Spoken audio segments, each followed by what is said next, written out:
दोस्तों, क्या आपको अचानक ही ये इच्छा हुई है कि आपको चीजों के बारे में ज्यादा से ज्यादा बातें मालूम हो, या फिर आपको क्विज के लिए कुछ प्रश्नों की जरूरत है? तो चिंता मत कीजिए, आज मैं आपके सामने इंटरनेट पर मौजूद कुछ बेस्ट फैक्ट्स पेश करने जा रहा हूं।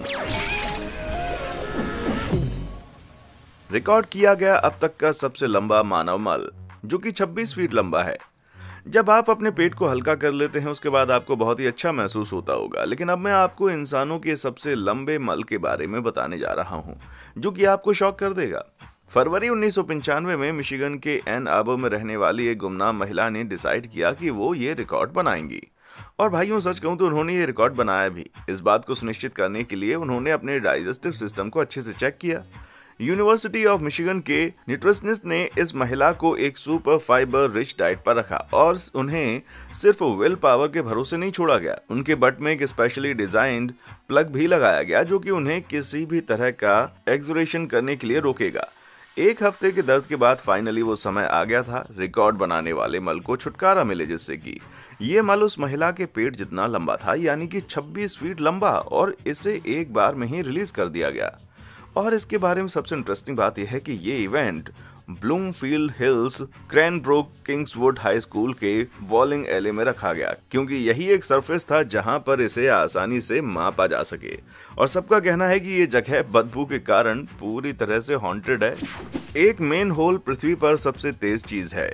अगर मैं आपसे पूछूं कि पृथ्वी पर सबसे तेजी से रिकॉर्ड की जाने वाली चीज क्या है, तो आपका जवाब क्या होगा? एक चीता या फिर एक बुलेट? लेकिन इसका सही जवाब है मेन होल। ऐसा नहीं है कि मेन होल के पास अचानक ही पैर आ जाए और वो उसेन बोल्ट की तरह दौड़ने लग जाए। असल में इसे स्पेस की ओर विस्फोट किया गया था 26 जुलाई 1957 को।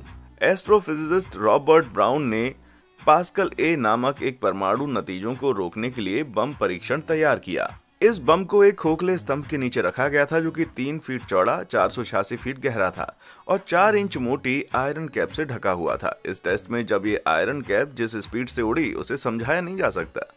ब्राउनली इस बात से इतने ज्यादा इम्प्रेस थे कि उन्होंने ये टेस्ट दोबारा करने के बारे में सोचा और उसे पास्कल बी का नाम दिया, ताकि इस बार वो कैप की स्पीड का अंदाजा लगा सके। एक ऐसा कैमरा इस्तेमाल कर सके जो कि 1 फ्रेम प्रति मिलीसेकंड की रफ्तार से उसे रिकॉर्ड कर सके। हालांकि इस रिकॉर्डिंग को क्लासिफाई किया गया है और उसकी रफ्तार 1,25,000 MPH की है, जो कि एस्केप वेलोसिटी से लगभग 5 गुना ज्यादा है। और ये रफ्तार किसी भी चीज के वायुमंडल से बाहर जाने के लिए काफी है। हालांकि ब्राउनली को पूरी तरह से उम्मीद थी कि वो ढक्कन वापस जमीन पर गिरेगा, लेकिन ऐसा कभी हुआ ही नहीं। तो हो सकता है कि जब आप आसमान में सितारों की तरफ देख रहे हैं, तो एक मेन होल का ढक्कन भी आपको नजर आ जाए। 4 अक्टूबर 1957 में सोवियत यूनियन ने स्पुतनिक को लॉन्च किया, जो दुनिया की सबसे पहली आर्टिफिशियल सैटेलाइट है। इस हिसाब से तो भैया टेक्निकली यूएस ने स्पेस पर जाने की रेस में जीत हासिल कर ली थी। फोक्स को कभी बुरा माना जाता था। 11वीं शताब्दी में बिजान्टिन में जन्मी राजकुमारी थियोडोरा एना डोकेना की शादी वेनिस के डोगे डोमिनिको सेल्वो से हुई थी। ये महाशय बेसिकली ड्यूक के थे, तो उन्हें ये सारी बातें नॉर्मल लग रही थी। लेकिन जब डिनर का समय आया, तब उन्हें थोड़ा अजीब लगा, क्योंकि प्रिंसेस ने अपने सामान के साथ इटली में कुछ सोने के फोक्स लगाई थी। हालांकि ग्रीक के लोगों के लिए फोक्स इस्तेमाल करना आम बात थी, लेकिन इस टूल ने अभी तक यूरोप में अपनी जगह नहीं बनाई थी। इसका मतलब है कि प्रिंसेस एक ट्रेंड सेटर थी। तो इसमें गलत क्या है भाई? तो बात यह है कि इटली के लोगों को ऐसा लगता है कि खाने की चीजें भगवान के द्वारा उन्हें दिया गया तोहफा है, और उन्हें कटलरी की मदद से खाना मतलब ये था कि भगवान द्वारा दिया गया खाना इंसानों के द्वारा छूने लायक नहीं है। और बातों को और ज्यादा खराब करने के लिए प्रिंसेस की मौत जल्द ही प्लेग के कारण हो गई, जिससे वेनिस के पादरियों ने ऐलान कर दिया कि ऐसा उनके इन बर्तनों के इस्तेमाल के कारण हुआ है और ये किसी शैतान का ही काम है और उसे अपने कर्मों की सजा मिली है। ये बात जल्दी पूरे यूरोप में फैल गई और यूरोप को फोक्स को अपनाने में 500 साल लग गए। फ्रांस में तो ये 1700 के दशक तक था ही नहीं, जब तक लोगों को यह एहसास नहीं हुआ कि इन्हें मटन खाने के लिए इस्तेमाल किया जा सकता है। पेप्पा पिग के एक एपिसोड को ऑस्ट्रेलिया में बैन किया गया था। जिस किसी के भी छोटे बच्चे होंगे, वो पेप्पा पिग के कार्टून्स के बारे में अच्छे से जानते होंगे। कभी कभी वे सच में इंटरेस्टिंग होते हैं, लेकिन वे हमें किसी तरह का नुकसान नहीं पहुंचाते। क्यों? सही कहा ना मैंने। लेकिन 2012 में ऑस्ट्रेलियन गवर्नमेंट ने इस ब्रिटिश टीवी शो का एक पूरा एपिसोड बैन कर दिया और साथ ही साथ बाकी की स्ट्रीमिंग सर्विस को भी इन्हें दिखाने से मना कर दिया। आखिर उनका ऐसा करने के पीछे कारण क्या हो सकता है? क्या किसी ने बैकग्राउंड में एडल्ट सीन का इस्तेमाल किया था, या फिर पेप्पा पिग ने कुछ उल्टा सीधा बोल दिया था? नहीं, ऐसा तो कुछ भी नहीं हुआ था। लेकिन उस एपिसोड में, जिसका नाम मिस्टर स्किनी लेग्स था, ऐसी चीज पर फोकस करता था जिसकी ऑस्ट्रेलिया में बिल्कुल भी कमी नहीं थी: मकड़ियां। इस एपिसोड का मोरल बस इतना था कि जब डैडी पिग पेप्पा से कहते हैं कि बेटा, इनसे डरने की जरूरत नहीं है, मकड़ियां बेहद छोटी होती हैं और ये आपको किसी तरह का नुकसान नहीं पहुंचा सकती। There's no need to be afraid, Peppa. Spiders are very, very small and they can't hurt you. England में तो भैया इससे किसी को कुछ परेशानी नहीं होती, लेकिन एक ऐसे देश में जहां ये भरपूर मात्रा में पाई जाती हैं और तो और ये बच्चों की जान भी ले सकती हैं। तो पेप्पा, ये तो होना ही था। बकरियों की जीभ मध्यकालीन यातना का एक लोकप्रिय रूप था। मध्यकालीन युग में टॉर्चर करने के कई तरीके थे, जिनमें से एक था बकरी द्वारा चाटा जाना। सुनने में बहुत ही अजीब लगता है ना, लेकिन जिस किसी भी बदनसीब को इस तरह की यातना का सामना करना पड़ता था, उसके पैर पेड़ों से बांध दिए जाते थे, उस पर नमक का पानी छिड़का जाता था, जिसके कारण उनकी आंखों में एक डर सा समा जाता था, क्योंकि पीड़ित के सामने एक प्यासी बकरी को रखा जाता था, जिसके बाद इस बेचारे के तलवे को वो बकरी उसे बिना रहम किए चाटते रहती थी। लेकिन ये सचमुच बहुत ही कष्टदायक होता है, क्योंकि शुरुआत में तो कुछ नहीं होता, लेकिन बाद में तकलीफ होना शुरू हो जाती है और अंत में उनका ये चाटना बर्दाश्त से बाहर हो जाता है। किसे पता था बकरियां इतनी ज्यादा खतरनाक हो सकती हैं।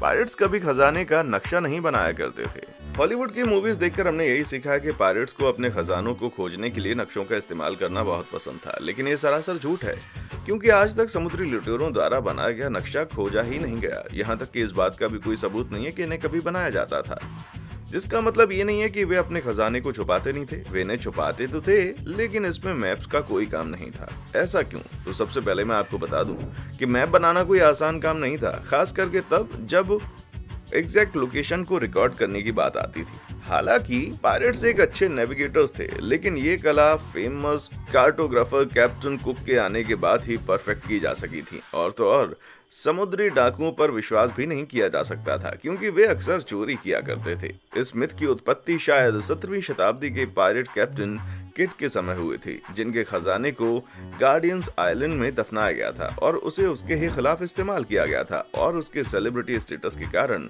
लोगों को ये लगता था कि किड इस्तेमाल किया गया होगा। चेनसॉ का आविष्कार बच्चों को जन्म देने के लिए हुआ था। आजकल कई ऐसे मॉडर्न डिवाइसेस हैं जिनका इस्तेमाल इतने मॉडर्न यूजर्स में नहीं किया जाता था।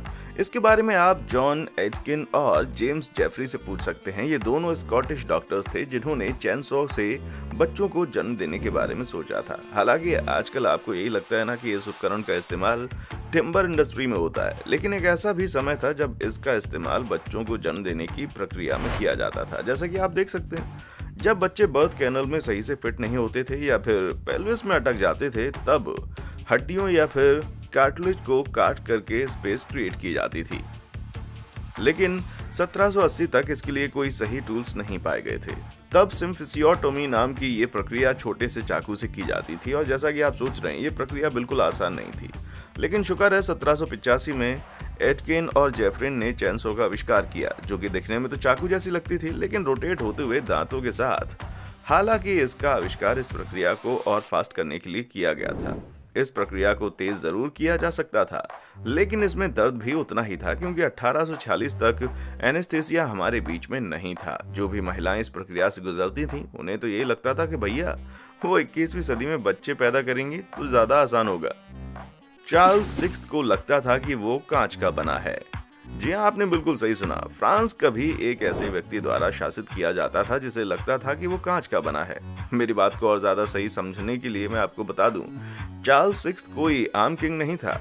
उन्हें असल में कई तरह के भ्रम होते थे। कभी कभी तो इसके कारण वो अपना नाम भूल जाते थे, फिर यूं ही महल में दौड़ने लगते थे, और कभी कभी तो नहाने से मना कर देते थे। उनके शिनिगन्स की सीमा ने उन्हें चार्ल्स द मैड का उपनाम दिया जब वे तकरीबन 20 साल के थे। इसलिए ये बात तो पक्की थी कि उन्हें देश पर राज नहीं करना चाहिए था। और जैसा कि आप कल्पना कर सकते हैं, ऐसा लगना कि आप कांच के बने हैं, ये सच में स्ट्रेसफुल हुआ करता होगा। चार्ल्स कई बार खुद को कंबलों में लपेट लिया कर और खुद को उन सभी चीजों से बचाते थे जिनसे उन्हें लगता था कि वे टूट सकते हैं। यहाँ तक कि उनके कपड़ों में आयरन रॉड्स भी लगाए गए थे ताकि उनके ड्रेस नाजुक शरीर को बचाया जा सके। बदकिस्मती से चार्ल्स कभी टुकड़ों में टूटे तो नहीं, लेकिन उनकी मौत मलेरिया से 1422 में तब हो गई जब वे 53 साल के थे। ब्रोंटोसॉरस कभी थे ही नहीं। हम सभी ब्रोंटोसॉरस की कहानियां सुनते हुए बड़े हुए हैं और साथ ही टीरेक्स, वेलोसिराप्टर और स्टेगोसॉरस के बारे में भी हमने सुना ही होगा, लेकिन सच्चाई तो यह है कि वे कभी नहीं थे।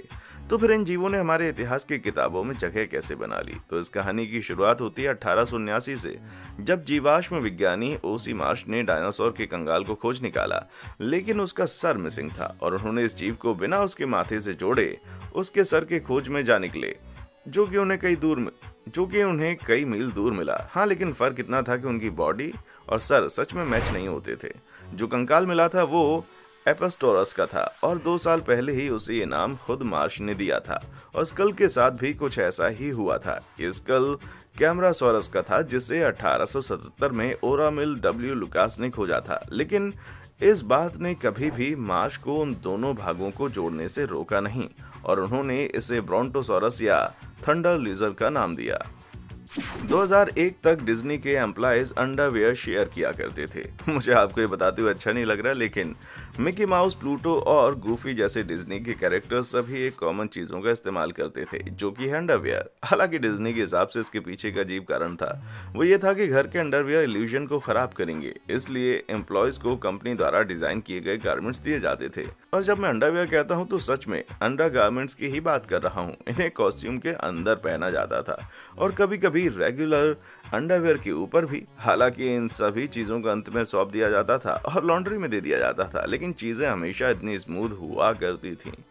कई वर्कर्स ने तो अजीब सी बदबू और धब्बों के बारे में कंप्लेन करना शुरू कर दिया था और 3 ऐसे ऑफिशियल केसेस भी हैं जहां जू और खुजली की शिकायत आई थी। कैंपेनिंग करने के बाद 2001 में डिज्नी ने फिर से डिसाइड किया कि वो सभी एम्प्लॉय को अलग अलग अंडरवियर देंगे जो वे घर ले जा सकेंगे। मिकी माउस की 4 उंगलियां क्यों होती हैं? हम जब डिज्नी की बात करते हैं तो क्या आपके पास इसके अलावा कोई और क्वेश्चन है? कंपनी का चेहरा, मिकी माउस की बस 4 ही उंगलियां क्यों हैं? हो सकता है कि आपको ये कभी अजीब ना लगा हो, क्योंकि एक चूहे की थोड़ी ना 5 उंगलियां होती हैं।